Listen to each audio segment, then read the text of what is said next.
Bonjour mes amis, nous allons parler aujourd'hui de l'Air Florida 90. On peut jamais parler en fait de facteur humain pour l'aviation sans évoquer ce crash. C'était le 13 janvier 1982 et ce crash va représenter une séquence absolument incroyable d'erreurs, de mauvaises conceptions de la part des pilotes, de la part des constructeurs, de la part de tout le monde qui finira en fait au crash. On dirait que toutes les étoiles ou toutes les planètes étaient alignées pour que cet avion s'écrase peu de temps après son décollage. Alors, l'appareil de Air Florida était arrivé à Washington. Quand il atterrit, la météo est épouvantable. Il neige, il fait moins 4 degrés, c'est la météo hivernale par excellence. Des morceaux de glace sont charriés sur les rivières de l'État. Et en fait, quelque chose déjà va nous frapper à ce stade. Air Florida. Air Florida est une compagnie aérienne qui volait en Floride, qui volait dans les Caraïbes, sur le golfe du Mexique. Ces pilotes n'étaient pas du tout habitués d'opérations hivernales comme celle-ci. Le copilote, le NTSB, le bureau d'enquête accident américain, a réussi à trouver, dans toute sa carrière, il a réussi à trouver 2 cas où il avait fait des rotations par météo épouvantable. Le commandant de bord en avait 8 à son actif. Pour ainsi dire, c'est des gens qui volaient par tempête de ciel bleu. Ce jour-là, ils arrivent, ils atterrissent. Une fois qu'ils arrivent au terminal, l'aéroport est fermé. Alors, très rapidement, la tension dans le cockpit va monter. Le commandant de bord semble obsédé par sa mission. Sa vision, au fur et à mesure que les minutes passent, sa vision va devenir de plus en plus en tunnel. Ça signifie qu'il va focaliser uniquement sur une chose. Je veux partir d'ici. Au bout d'un moment, ça commence à devenir dans sa tête. Je veux partir à tout prix. On voit ces réflexes chez des pilotes, qu'ils soient des pilotes de ligne. On trouve aussi chez des réflexes chez des pilotes d'aéroclub qui sont obsédés par un objectif et puis ils vont ignorer tout le reste.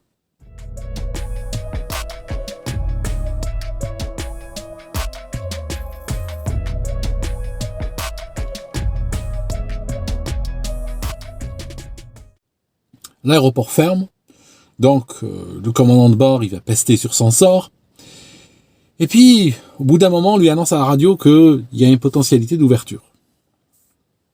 Il appelle donc les services qui vont utiliser un camion de type Trump, qui va, à l'aide d'un canon, il va balancer un mélange sur l'avion, un mélange d'eau et de glycol chauffé. Donc ce mélange que les compagnies payent plusieurs milliers de dollars par application est un peu truqué, en fait, il est de mauvaise qualité. Il n'y a pas eu de mauvaise intention vraiment, mais voilà, le camion avait été bricolé, on a changé le canon de sorte que le système de mélange ne fonctionnait pas correctement. Et au lieu que ce liquide contienne 30% de glycol, il en contenait 18%.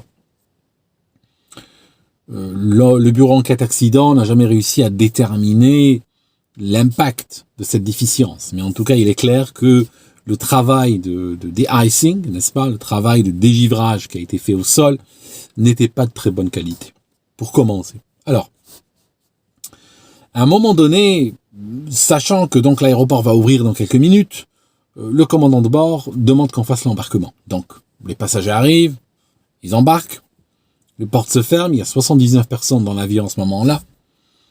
Et puis, l'aéroport est ouvert, le Air Florida fait partie des avions prioritaires pour partir. Le commandant est hyper content. On ramène un tracteur qui va venir. C'est des tracteurs extrêmement plats qui arrivent donc devant l'avion. Puis à l'aide d'une longue barre de métal, il va se connecter au train d'atterrissage avant du 737-200. Démarre le moteur.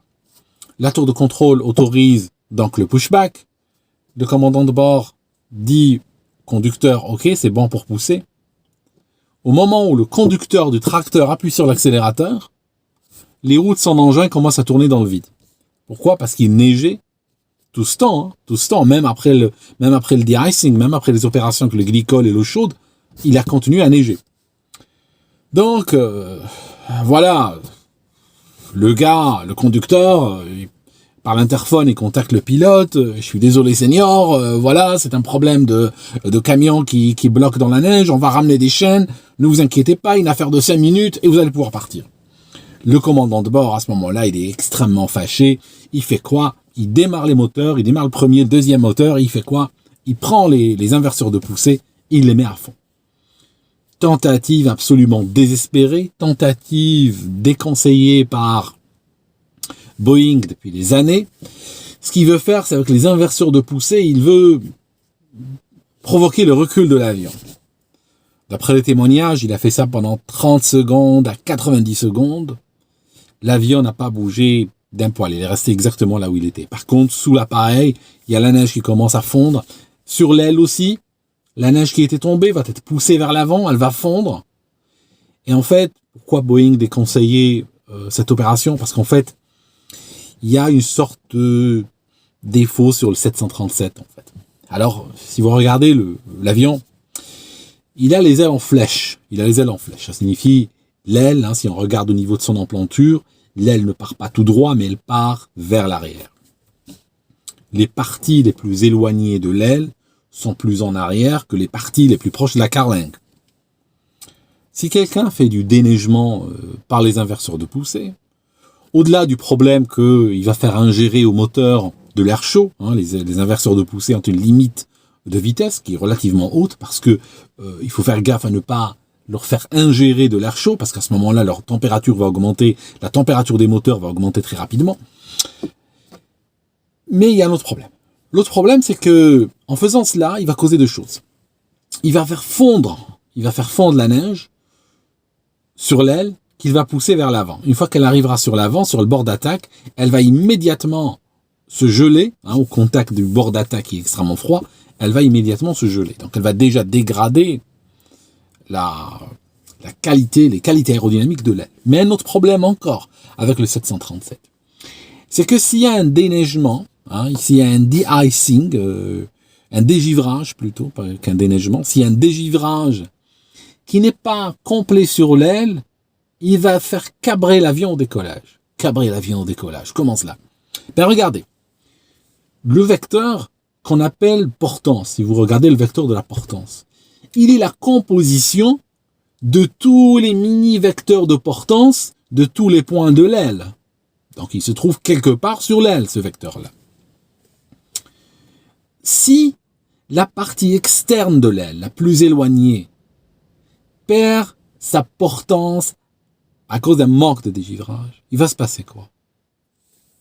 Le vecteur de portance va avancer. Pourquoi? Parce que il n'y a que la partie interne de l'aile en flèche, donc la partie la plus proche de la carlingue, donc la partie qui est la plus avancée, qui crée de la portance. La partie reculée, donc la partie éloignée de l'aile et reculée, ne provoque plus de portance. Donc le vecteur total de portance va avancer.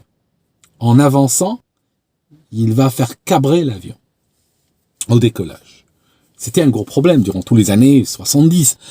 Il y a eu 22 incidents ayant touché le Boeing 737. Aucun n'a causé de crash, mais des pilotes ont eu peur parce que au décollage, quand ça arrive, quand ce phénomène se matérialise, au décollage, au moment où il commence à tirer sur le manche pour faire décoller l'avion part en un cabré brutal et il faut utiliser toute sa force en poussant sur le manche pour maintenir un semblant de trajectoire normale. Les Britanniques étaient extrêmement inquiets. Le CA britannique avait demandé à Boeing de faire des modifications. Il luttait pour que les compagnies aériennes changent les vitesses au décollage pour cet avion, etc. Parce que ils avaient peur. Ils savaient que tôt ou tard, ça finirait par causer un accident extrêmement grave. Mais ça n'a jamais été profondément ou sérieusement réglé. Alors, on ramène donc au Florida 90. On finit par trouver un tracteur qui avait des chaînes, et ce tracteur pousse l'avion. Il va pousser l'avion, il va le faire reculer, et puis après, l'appareil pourra partir de ses propres moyens. Il est autorisé à rouler, donc il va rouler derrière d'autres avions. En particulier, il va rouler derrière un DC-9. Alors, ce que fait le commandant de bord, il va dire au copilote, écoute, parce qu'il réalise qu'il a de la neige sur sur les ailes, parce que le fait d'avoir dégivré avec le glycol et tout ça, si la neige lourde tombe, elle va quand même s'accumuler sur l'aile, et il le sait. Alors qu'est-ce qu'il fait? Il va dire au copilote, écoute, on va s'approcher de ce DC-9, les moteurs du DC-9 sont à l'arrière et ils sont proches l'un de l'autre, ils sont tout à l'arrière, ils sont pas sous les ailes. Donc, il lui dit, on va s'en approcher, et ceci va causer le dégivrage de notre avion. Le copilote, on entend sur le CVR, lui dit, écoute, ça sert à rien ce truc, ça te donne un faux sentiment de sécurité, mais tu déneiges rien du tout. En fait, le copilote a raison, parce qu'en fait, la température a été mesurée par la suite à 20 mètres derrière un DC-9, elle est de 24 degrés et elle tombe, elle diminue extrêmement rapidement après. Et ce type de dégivrage, même s'il marche, il va faire quoi? Il va causer le fait que la partie intérieure de l'aile va être plus ou moins dégivrée et la partie externe va contenir de la glace et va donc l'avion aura tendance à cabrer au décollage. Ok. L'avion roule à l'entrée de la piste et donc l'EPR calculé ce jour-là est de 2,04. Alors c'est quoi l'EPR? Les moteurs Pratt et Whitney, pour dont a été équipé cet avion, sont leur puissance ou la manière de les piloter, c'est en regardant ce qu'on appelle l'EPR. Alors, au milieu, il y a 5 instruments qui sont affichés là. Alors les instruments, je vais pas les expliquer tous aujourd'hui, je vais juste les citer. Il y a l'EPR, il y a le N1, le N2, il y a le GT, et puis il y a le fuel flow. Ces réacteurs se pilotent à l'EPR. Alors l'EPR c'est quoi? L'EPR est un ratio de pression. C'est, si vous voulez, c'est le rapport entre la pression à la sortie du réacteur, la pression totale à la sortie du réacteur, sur la pression à l'entrée du réacteur. C'est une division en fait. Si vous voulez, il y a une capsule solénoïde sur laquelle c'est une sorte de capsule qui ressemble à une boîte de thon en fait, une boîte de conserve. Elle reçoit d'un côté la pression à la sortie du réacteur, elle reçoit de l'autre côté la pression à l'entrée du réacteur. Il y a 2 petites sondes qui gèrent. Sur ce réacteur-là, la sonde à l'entrée s'appelle PT2 et la sonde à la sortie s'appelle PT7. Sur d'autres modèles, s'il y a des pilotes qui écoutent, qui ont l'habitude avec ces avions-là, très souvent on dit que l'EPR sur 737, c'est PT6 divisé par PT2. Sur cet avion qui s'est écrasé, c'était PT7 divisé par PT2 parce que c'était un des premiers modèles de 737. Et après, les sondes sont toujours restées les mêmes, mais la PT7 est devenue PT6 quelques années plus tard. En tout cas, toujours est-il que quand on dit un EPR de 2, ça veut dire quoi? Ça veut dire tout simplement la sortie, la pression à la sortie du réacteur est 2 fois plus élevée qu'à l'entrée du réacteur. Ok. Ces sondes ne sont pas égales devant le givre, devant le froid. Pourquoi? La PT7, la sonde PT7, qui est à la sortie du réacteur, à la sortie de la tuyère, enfin, à la sortie des turbines plutôt, elle va recevoir de l'air extrêmement chaud. Donc, cette sonde-là ne va jamais de sa vie givrer. La sonde PT2, elle est où? La sonde PT2, elle se trouve sur le cône, sur ce cône qui est juste à l'avant du premier étage de compresseur qu'on voit. Donc, elle est très sensible, surtout que les réacteurs du 737 sont bas, elle est très sensible aux projections de glace, aux projections de neige, etc. Et donc, elle peut avaler de la neige. Et elle peut givrer.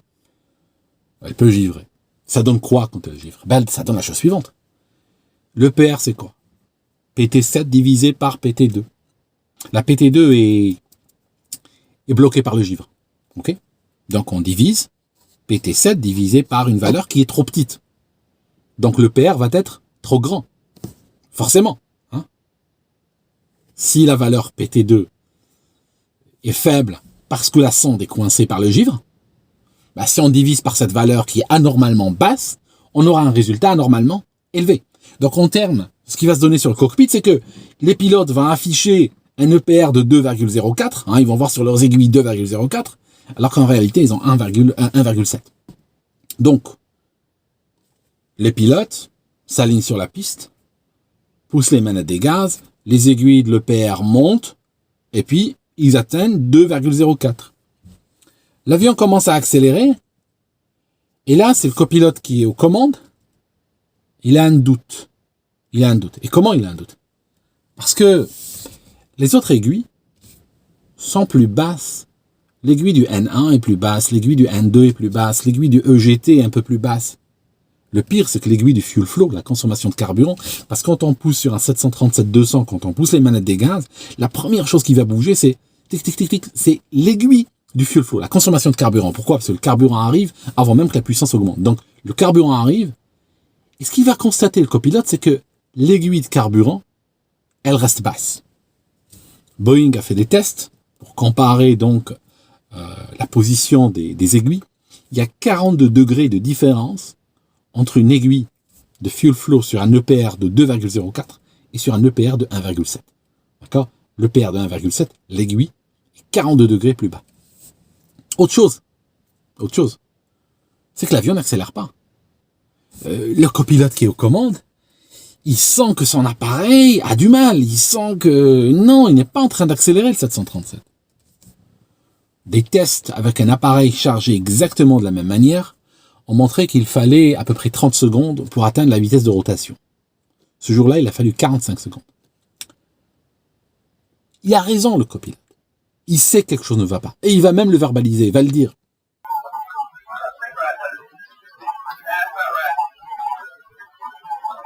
Le copilote dit à plusieurs reprises, non, ça ne va pas, non, je le sens pas, ça va pas.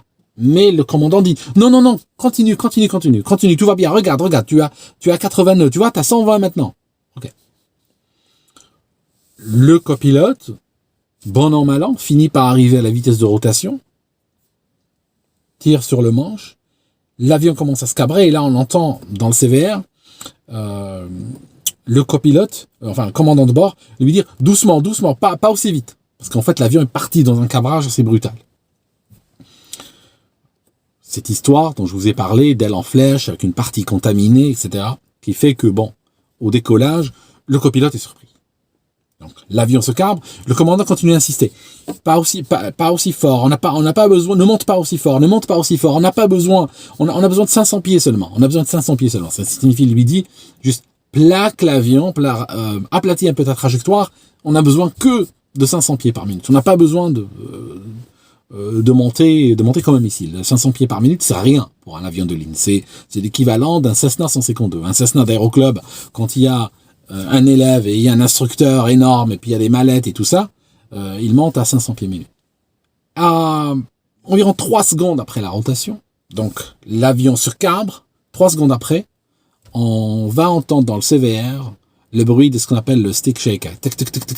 C'est un bruit ce qu'on appelle un vibreur de manche. Donc c'est un système qui est installé dans les avions de ligne qui fait vibrer le manche de l'avion quand l'avion s'approche de la vitesse de décrochage.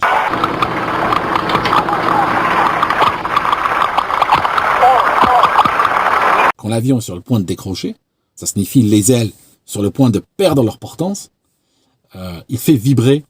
Alors à peu près, il a à peu près une sécurité de l'ordre de 10% sur la vitesse. Quand il commence à vibrer, c'est que si tu fais rien, ce qui va arriver next, la suite, c'est que tu vas te casser la gueule. C'est que l'avion il va perdre la portance. Donc, le vol va durer grosso modo entre le moment où les roues quittent le sol jusqu'au crash, il y en aura pour 30 secondes grosso modo. Donc l'avion décolle de l'aéroport de Washington, décolle vers le nord, piste 36, il s'arrache du sol, il monte à probablement, pas beaucoup, une centaine de mètres de hauteur, et puis il recommence à redescendre. Il commence à descendre, le copilote tire de plus en plus sur le manche, l'avion se cabre, le train d'atterrissage n'est pas rentré.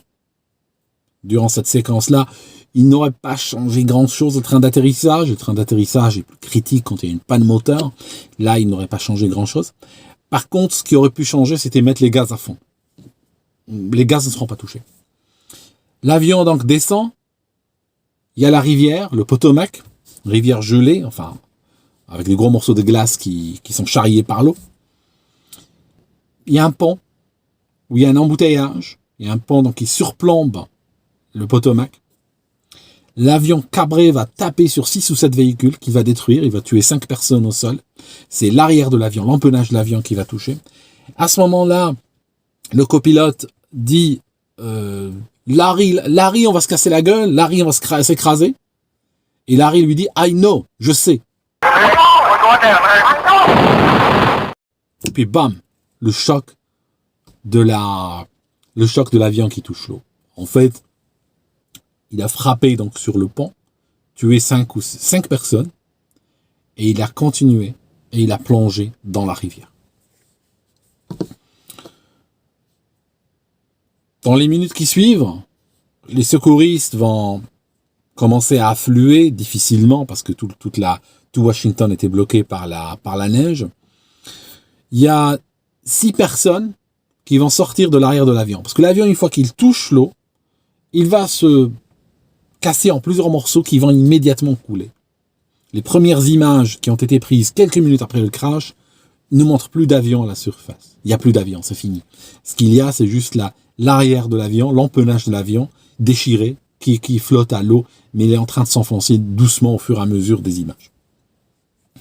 Il y a 6 personnes dans l'eau.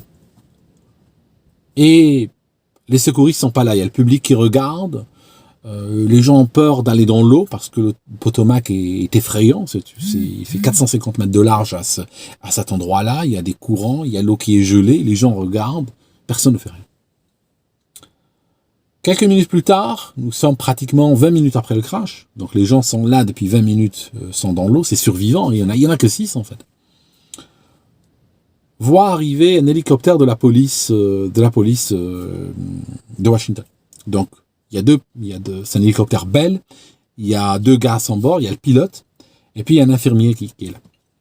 Ce qu'ils vont faire, avec les moyens qu'ils ont, ils vont improviser un secourisme, une opération de secourisme absolument unique dans les annales. D'abord, ils vont jeter une corde dans une première personne, la personne s'attache à la corde, c'est une femme, et puis ils vont la soulever à quelques mètres, ils vont la ramener sur la berge. Après, ils vont revenir, et puis ils vont attraper quelqu'un d'autre, et puis le ramener encore sur la berge. L'hélicoptère sauvera en tout 3 personnes. Le problème, c'est que la 3e personne, il y a une femme qui est en train de nager dans la panique totale. Elle regarde droit devant elle, en nageant, on se rend compte qu'elle ne sait pas ce qu'elle fait. Quand on regarde dans les images, elle a l'air complètement perdue. De l'hélico, on lui jette une bouée au bout d'une corde pour qu'elle s'accroche dessus.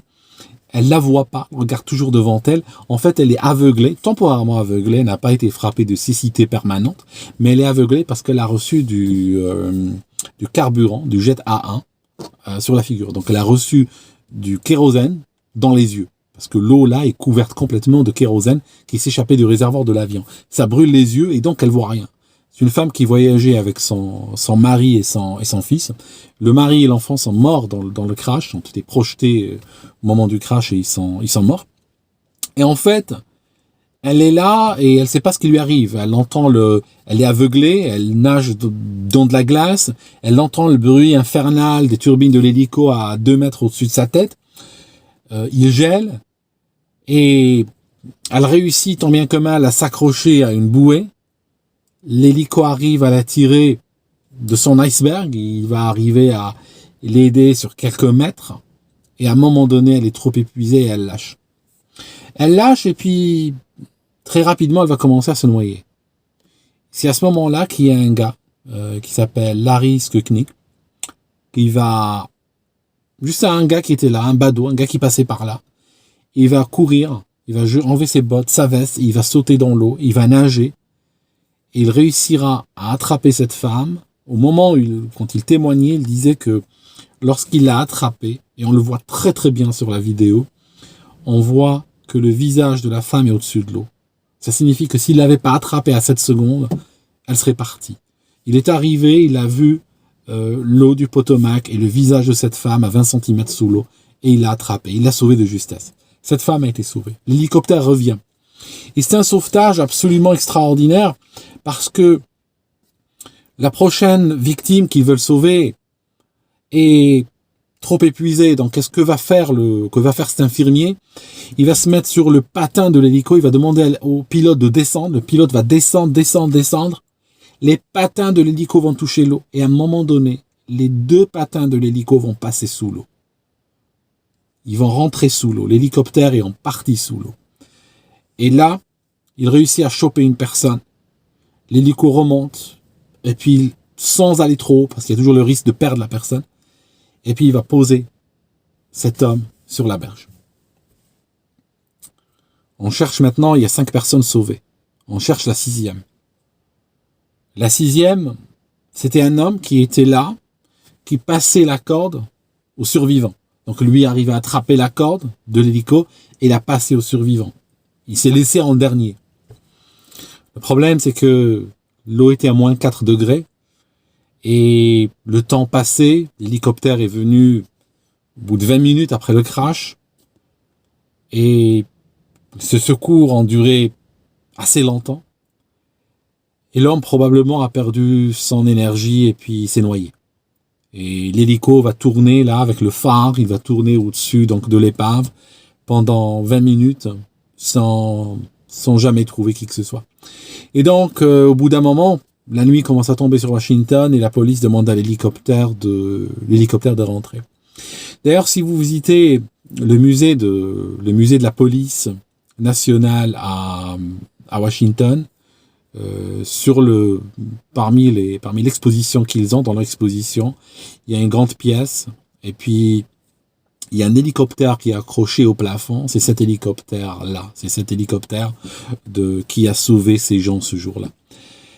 Et en fait, le reste des passagers sont morts. Alors il y a eu ce jour-là 79 passagers en tout. C'est ce qu'il y avait, 79 passagers.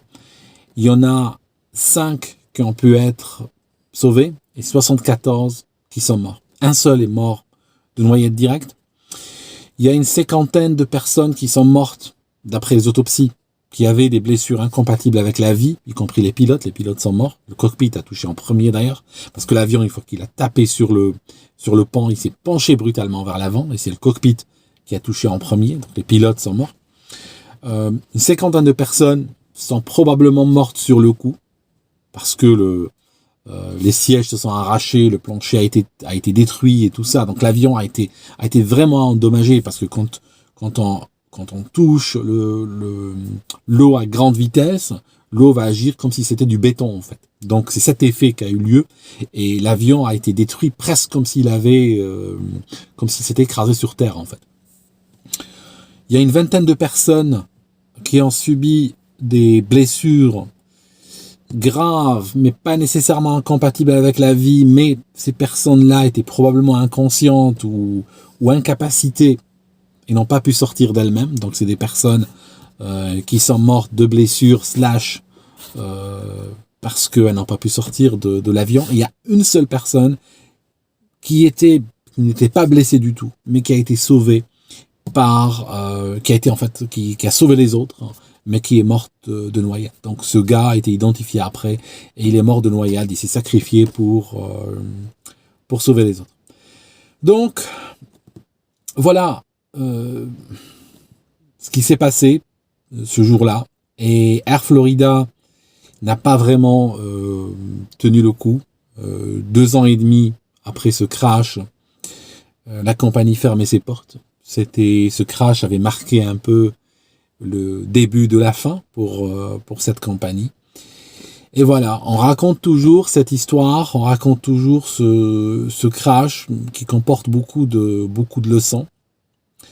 Le NTSB a fait des reconstitutions en simulateur, comme il le fait toujours après les crashs. Et puis, l'avion était récupérable. Ça signifie que beaucoup de pilotes sont passés dans ce simulateur et il n'y a pas eu un seul crash au simulateur. Ils ont tous récupéré l'avion, sans exception. Ce qu'ils ont fait pour récupérer l'avion, c'était soit ils poussaient sur le manche, même avec l'EPR à 1,7. Donc ils faisaient au simulateur décoller l'avion avec un EPR inférieur à ce qu'il fallait, 1,7. Mais quand les pilotes décollaient et puis l'avion n'arrivait pas à prendre la vitesse et le manche commençait à vibrer, et l'avion commençait à vibrer parce qu'il arrivait presque au niveau du décrochage, en poussant sur le manche et en privilégiant un gain de vitesse sur un gain d'altitude, tous les pilotes ont sauvé l'avion. D'autres, ce qu'ils ont fait, ont mis les gaz à fond. Ça signifie quand ils ont senti que l'avion commençait à vibrer, qu'il était sur le point de décrocher, ce qu'ils ont fait, ils ont poussé sur le manche, pas nécessairement beaucoup, mais ce qu'ils ont fait, ils ont augmenté la puissance, qui a permis à l'avion, malgré le givre, malgré les conditions givrantes, ça lui a permis de continuer son envol et puis de prendre de la vitesse. Donc en fait, voilà, comme vous avez pu voir, il y a une conjoncture de beaucoup de choses qui se sont alignées ce jour-là afin de causer cet accident. Voilà. Merci mes amis d'avoir suivi jusque-là et puis on se voit dans une autre vidéo.